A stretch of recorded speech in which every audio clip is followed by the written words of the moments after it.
দেখুন, আমি বারবার বলেছি, আজকেও বলছি, যেখানে তৃণমূল কংগ্রেসকে দেখতে পাবে সেখানেই দুর্নীতি হাজির। আর যেখানে দুর্নীতি সেখানে তৃণমূল কংগ্রেস থাকবেই থাকবে।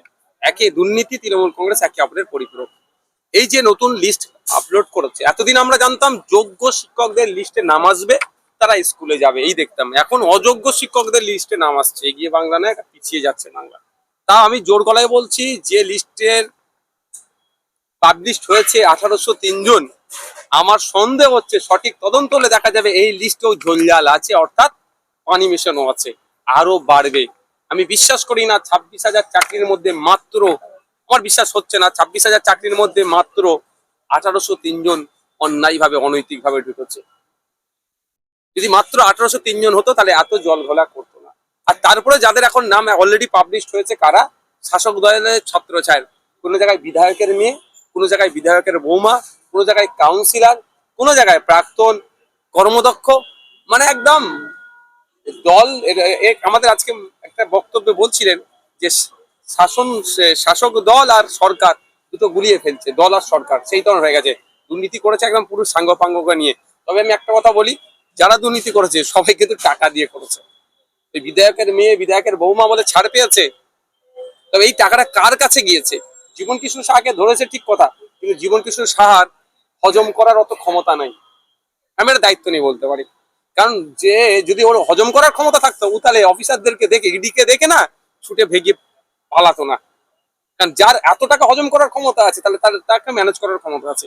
কারা পালাচ্ছে না একটু দেখুন, তাদের হজম করার ক্ষমতা আছে। তাহলে আমার প্রশ্ন এখানে, ওই টাকাটা তুলে যাদেরকে দিয়েছে, অর্থাৎ রাঘব বোয়াল গুলোকে কবে খুঁজে বার করবে? এই গল্প রাখতে বলুন। এর আগে সিবিআই গল্প করেছে, এখন ইডি আমার মনে হয় গল্প করছে। আমরা চাই এই দুর্নীতির রাঘব বোয়াল যারা যারা মেধাকে বিক্রি করেছে, তাদের প্রত্যেকটাকে ধরে জেলের মধ্যে রাখা হোক। বিহারে এসআইআর হয়েছে, সেখানে 65,000 ভোটার কি 65 লাখ আছে। সেখানে এটাও দেখেছি যে অনেকে জীবিত রয়েছে, রাহুল গান্ধীর সাথে চা খেয়েছেন। আপনারা বলছেন যে বাংলায় যদি এসআইআর হয় তাহলে ভয় নেই, কেন ভয়টা নেই? না, আমাদের আমাদের কত ব্যাখ্যা করবো। আমাদের দুটো কথা হচ্ছে।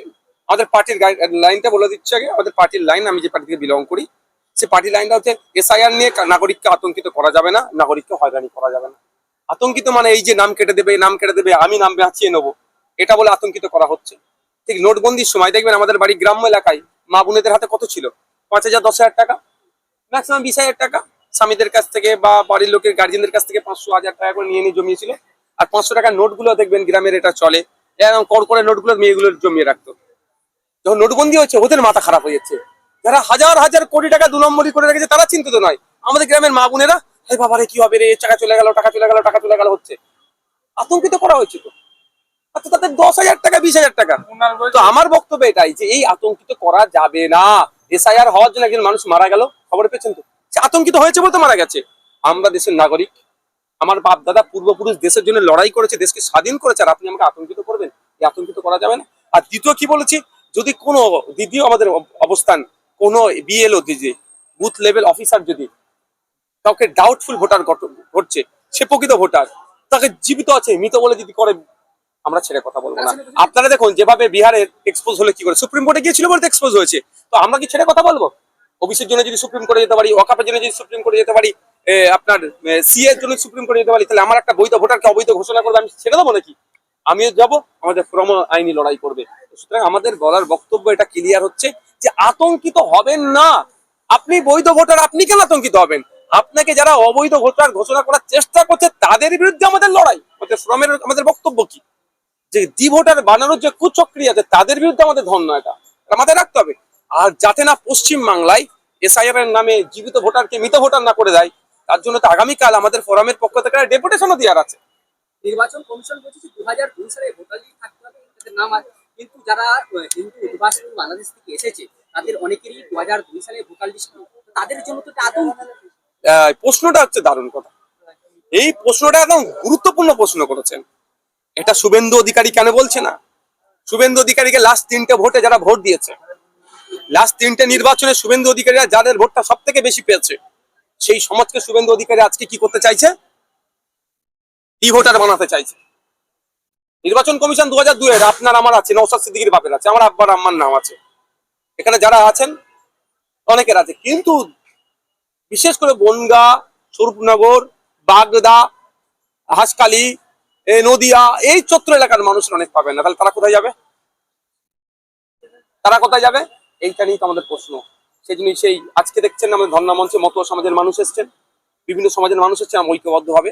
যারা আমাদের ফরেন পলিসি অনুযায়ী যারা নাগরিকত্ব পেয়েছেন তাদের 2002 ওই ওই ওই লেভেলটা যে দিয়ে তাদেরকে অবৈধ ভোটার ঘোষণা করার চেষ্টা করছে, আমরা তার বিরুদ্ধে লড়াই করব।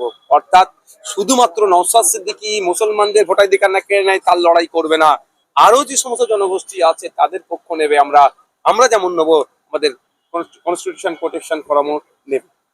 কেন্দ্র সরকার থেকে বিজেপি আর আমি একটা কথা বলবো, এইটা যখন অমুসলিম ভাইদের বিশেষ করে মতুয়া ভাইদের কথা তুলবেন, তারা কি বলবে? সব আমরা করে দেবো। দেখবেন বাইরে যাওয়ার জন্য অল ইন্ডিয়া মতুয়া মহাসংঘের কার্ড দিয়েছিল, নাকি সারা ভারতবর্ষে যেখানে যাবে তুমি বেঁচে যাবে। মহারাষ্ট্রে ওই কার্ড থাকার পরে তাদের আটকে ছিল। অত সহজ নয়, গল্পই হয়ে যাচ্ছে। বলছে সিএ করে নাকি নাগরিকত্ব দেবো, কিন্তু সিএ এর নাগরিকত্ব দেওয়ার ওখানে একটা প্রভিশন দিয়ে আছে, ধর্মীয় কারণে উৎপীড়ন হলে, ধর্মীয় কারণে অত্যাচার হলে তবে আপনি নাগরিকত্ব পাবেন।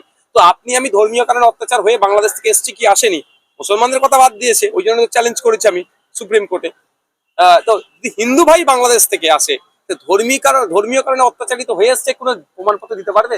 আমি সত্যিকারে ধরে নিলাম তর্কের খাতিরে যে একটা ভাই ধর্মীয় কারণে উৎপীড়ন হয়ে চলে এসেছে তার তার বসত বাড়ি ছেড়ে, কিন্তু সে সেখানে নিজের জানের বাঁচবার জন্য দেশ ছেড়ে পালিয়ে আসবে না? লোকাল থানাতে গিয়ে একটা জিডি করবে, এফআইআর করবে, তারপরে আসবে?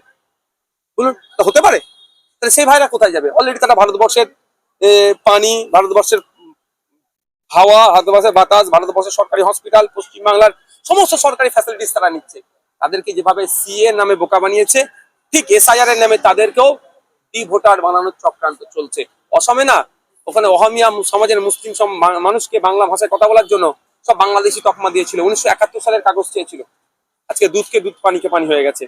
19 লক্ষ মতো নাম বাদ পড়েছে, তার মধ্যে যাদেরকে বাংলাদেশি বলতো তাদের সংখ্যা কত? যে অল্প সংখ্যা, 2 লাখ না 3 লাখ মতো। এই যে 2 লাখ 3 লাখের মধ্যে নামের বানান ভুল, কাগজপত্র ভুল। আমি এই মিডিয়ার মাধ্যমে বলবো, অযথা আতঙ্কিত হবেন না এসআইআর নিয়ে। আপনি আপনার কাগজপত্র ঠিক করুন, নামের বানান টানান ঠিক করুন। যদি আপনি দেখুন, বাংলাদেশ আমির শেখকে বাংলাদেশে পাঠিয়ে দিচ্ছিল, আমির শেখকে আইনের মাধ্যমে নিয়ে আসা হয়েছে। তো সুতরাং আপনাকে যদি ডি ভোটার কেউ বানানোর চক্রান্ত করে, যে অফিসার করছে সেই অফিসারের বিরুদ্ধে আইনি গণতান্ত্রিক প্রক্রিয়ায় লড়াই চলবে। 2025-এর আগে আজকে যতবার প্রধানমন্ত্রী বা অমিত শাহ এসেছে বারবার বলেছি যে আমরা নাগরিকত্ব দেবো, সেই নিয়ে সুর চড়িয়েছে। কিন্তু এইবার 2025-এ আসার পর বারবার বলার চেষ্টা করছে যে বাংলাদেশিদেরকে আমরা তাড়াবো। কি দেখছেন বিষয়টা? যারা মোদিজির আর অমিত শাহজির কথাতে বিশ্বাস করে নিয়েছিল, তাদেরকে বলুন, জিজ্ঞাসা করতে, মোদিজি অমিত শাহজির দলের যারা লোক আছে, কই নাগরিকত্ব দেবার গল্প শুনিয়ে ভোট নিলে, কই আমার নাগরিকত্ব দাও, দিতে পারবে? দিতে পারবে না। বাংলাদেশি চেল্লাচ্ছে, কিন্তু বিহারে যত 65 লক্ষ লোক বাদ গেছে, একটা চিহ্নিত হয়নি বাংলাদেশি বা রোহিঙ্গা। গল্প শোনাচ্ছে গো। ইউনাইটেড নেশন বলছে সারা পৃথিবীতে মোটামুটি 20 লাখের বেশি, 22 লাখ মতো রোহিঙ্গা আছে, 10 লাখ তো বাংলাদেশে আছে। আর ইন্ডিয়াতে কত রোহিঙ্গা আছে? অমিত শাহজি দপ্তর বলছে 30,000 মতো। বিভিন্ন রাজ্যে ছড়িয়ে আছে। ওদের ওয়েস্ট বেঙ্গল 5th র্যাঙ্কে আছে। 1 নম্বর কি আছে জানেন? বিজেপি পরিচালিত রাজ্য হচ্ছে আপনার দিল্লি। তারপরে সেকেন্ড না থার্ডে আছে আপনার হরিয়ানা, 4th আছে অসম, 5th আমরা, আমাদের ওয়েস্ট বেঙ্গল। যদি অন অ্যান অ্যাভারেজ 5,000 করে ধরি 5টা রাজ্যে, তাহলে 30,000 যদি হয় 6,000 করে ধরি, তাহলে পশ্চিমবাংলার 6,000 নাগরিক আছে। আর শুভেন্দু অধিকারী 1.5 কোটি নাগরিক করে চিল্লাচ্ছে, আর মমতা ব্যানার্জি বলছে ভালোই মজা নিচ্ছে। মমতা ব্যানার্জি শুনছে আর হাসছে, বলছে মুসলমানরা ভয় খেয়ে যাবে, এবার ভোটটা সময় আমি পেয়ে যাবো। এগুলো ভরখানো হচ্ছে, আর কিছুই না।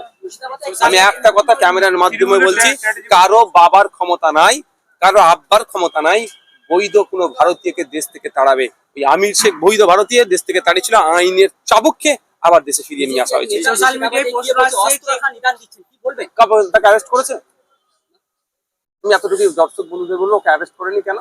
অ্যারেস্ট করলে তাহলে বলবে না আর কথায় কথা, এ কথা না বলে মুসলমানরা ভয় পাবে না। মুসলমানরা না ভয় পেলে তৃণমূলের সঙ্গ ছেড়ে দেবে, তৃণমূলের সঙ্গ মুসলমানরা ছেড়ে দিলে তৃণমূল হেরে যাবে। ওই জন্য ওদেরকে দিয়ে বলাচ্ছে, খোঁজ নিয়ে দেখুন তৃণমূলের ওই নেতাকে, বিজেপির ওই নেতাকে তৃণমূলের নেতারা হয়তো ফান্ডিংও করেছে বলার জন্য। কংগ্রেসের অফিসে হামলা চালিয়েছিল রাকেশ সিং, সেই লাইভ আমরা দেখেছি, ভিডিও দেখি, তারপরে এগুলো গ্রেফতার হয়। আমি তো অনেক আগে বলে দিচ্ছি, হঠাৎ করে হয়েছে। ভাই, অভিযোগ করা হচ্ছে যে আপনারা ধন্যবাদ করেছেন মোদী সরকারের বিরুদ্ধে, কিন্তু কথা বলছেন বেশি রাজ্য সরকারের বিরুদ্ধে।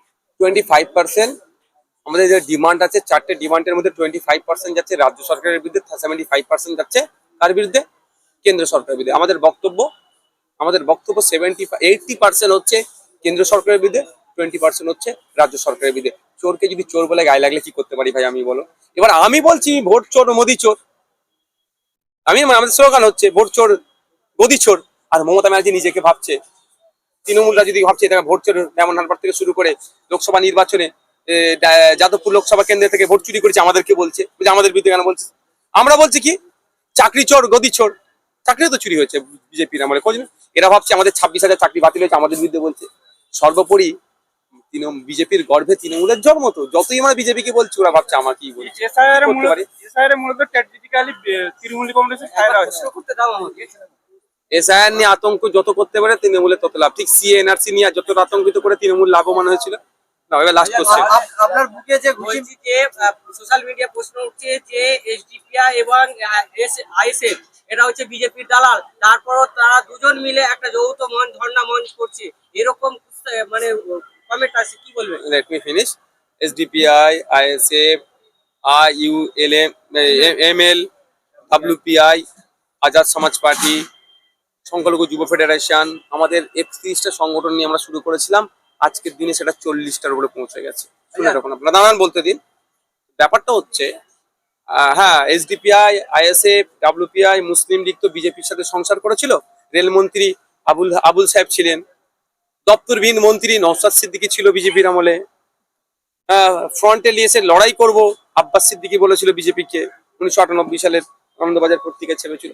এসব বোকা বোকা প্রশ্ন করতে বারণ করুন। আমাদের লড়াই বিজেপি তৃণমূলের বিরুদ্ধে। আমরা বিজেপিকে পশ্চিমবাংলা যে জায়গাটা দিচ্ছে সেটা তৃণমূল।